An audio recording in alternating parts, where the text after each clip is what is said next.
حالة من الذعر بين الآباء والأمهات اليومين دول بسبب فيروس منتشر جدا في المدارس تسبب في قفل المدرسة. الفيروس ده بيعمل متلازمة اسمها متلازمة اليد والقدم والفم، هاند فوت اند ماوث ديزيز. الفيروس دوت أعراضه تتشابه جدا مع أعراض الجدري المائي. إيه هو الفيروس دوت؟ هل هو فيروس جديد؟ هل هو الجدري؟ وإيه الفرق بينه وبين الجدري؟ إيه علاجه؟ إيه مضاعفاته لو سيبناه من غير علاج؟ ده اللي هنعرفه في الفيديو ده. الفيروس دوت مش جديد، الفيروس دوت موجود من زمان أيام ما كان بيسيب الحيوانات، كان اسمه فيروس الحمى القلاعية. اكتشافه قديم جدا يعود لسنة 1957 لما لقوا الفيروس دوت في براز طفل عنده التهاب في المخ. نوعين من الفيروسات بيعملوا المتلازمة ديت، فيروس اسمه كوكزاكي وفيروس اسمه انتيرو فيروس. كوكزاكي A16، انتيرو فيروس EV71، دول الفيروسين المسؤولين عن المتلازمة ديت. مين أكتر ناس ممكن يصيبها الفيروس دوت؟ ممكن يجي لأي شخص في أي عمر من الأعمار، في أي مرحلة عمرية، لكن الأطفال اللي هم أقل من 5 سنين هم أكتر عرضة للإصابة بالفيروس ده. أكتر أوقات ظهوره هو فصل الصيف وفصل الخريف، يعني الأيام اللي احنا فيها ديت، وأيام تبادل الفصول أو تعاقب الفصول، يعني في الفترة ما بين فصل الصيف والخريف أو ما بين الخريف والشتاء. فترة تعاقب الفصول هي أكتر فترة بيحصل فيها نشاط فيروسي. من ضمن الفيروسات اللي بتنتشر اليومين دوت هو الفيروس اللي بيتسبب في متلازمة اليد والقدم والفم. طرق العدوى بين الأفراد بالفيروس دوت، خلينا متفقين إن الفيروس دوت موجود في الإفرازات والسوائل بتاعة الشخص المصاب، زي موجودة في اللعاب بتاع الشخص، موجودة في المخاط، سواء المخاط ده نازل من الأنف سواء المخاط طالع من الرئتين. السوائل اللي بتفرز من البثور اللي هي على الجلد ذات نفسها موجودة برضو في البراز، زي ما قلنا أساس اكتشافها كان في براز طفل. يبقى عشان كده بينتقل عن طريق سواء العطس سواء الكحة، الاتصال المباشر، العناق، البوس، الأحضان، التقبيل، الأطفال اللي بيبوسوا بعض، أو لو حد كبير بيبوس طفل صغير عنده عدوى.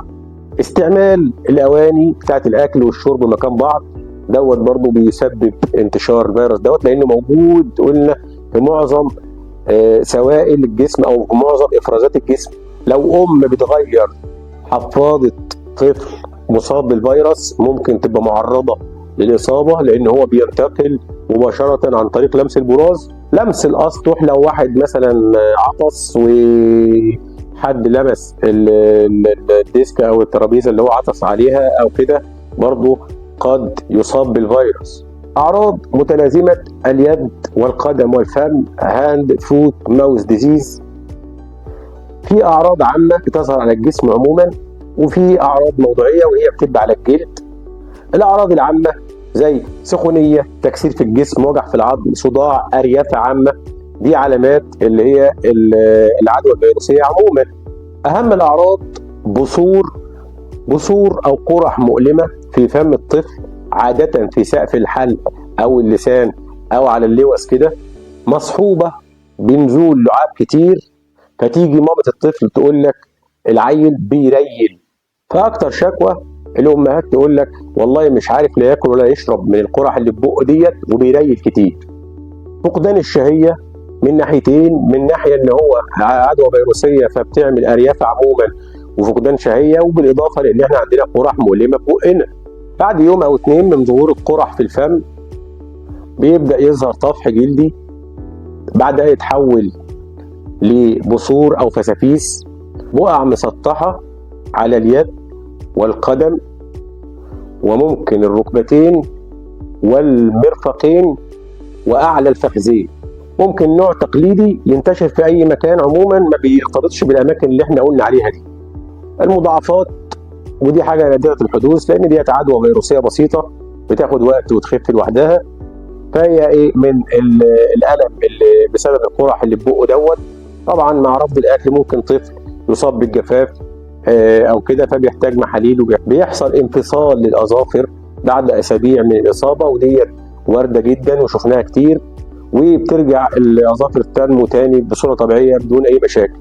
الوقايه زي اي عدوى فيروسيه: غسل الايدي جيدا، غسل الايدي قبل الاكل وبعده، تعقيم الاسطح جيدا بميه وكلور او بميه وديتول، تهويه المنازل تهويه جيده، خلي الشمس تخش البيت على الاقل 10 دقائق يوميا، عدم تبادل الاواني والكؤوس، ما ياكلوش مع بعض الاطفال في نفس الاطباق او ما يشربوش مع بعض من نفس الكوبايات. ممنوع جدا العناق والاحضان والتقبيل للاطفال اللي هم المصابين او ذويهم.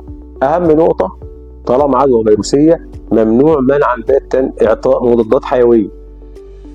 الادويه بتاعت مضاد الفيروسات زي الاسيكلوفير والفيروستات والحاجات ديت ما بتشتغلش على الفيروس دوت، لان الفيروس دوت اسمه RNA فيروس، فالعلاجات ديت ما بتجيبش معاه نتيجه او ما بتشتغلش عليه، فملهاش لازمه.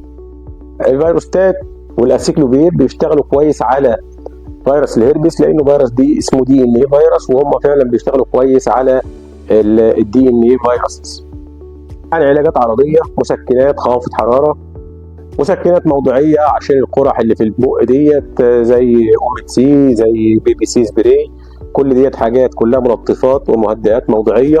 اكل حاجات بارده زي الايس كريم والحاجات ديت برضه بتخفف من الام القرح. ممنوع الحاجات الحادقه والحراقه والسخنه قوي والحاجات الحوامض، الحاجات دي كلها بتؤدي الى تهيج القرح وتقلل من التئامها. اكل الطفل اطعمه بارده شويه زي كريم كراميل، رز بلبن، مهلبيه، الحاجات ديت، زبادي سائع، كل ديت حاجات بيقبلها وبيتحملها مع الالام بتاعه القرح دي. لو في طفح جامد او هرش ممكن ندي ادويه من اللي هي ادويه الطفح والهرش الجلد زي الكلامينا، زي البرينجو، الحاجات اللوشنز ديت اللي هي بتهدي من الحكه والهرش وكده. لو في هرش جامد او تحسس جامد من القرح والبثور ديت ممكن نبقى نضيف اي دواء حساسيه زي تلفاست او زيرتك او اي حاجه تتناسب مع عمر الطفل دوت، وده طبعا باشراف الطبيب. دمتم سالمين، والسلام عليكم ورحمه الله وبركاته. في خلال ايام الطفح بيهدى لوحده والقرح ديت بتختفي والدنيا بتتحسن بدون اي اعراض جانبيه. دمتم سالمين، والسلام عليكم ورحمه الله وبركاته.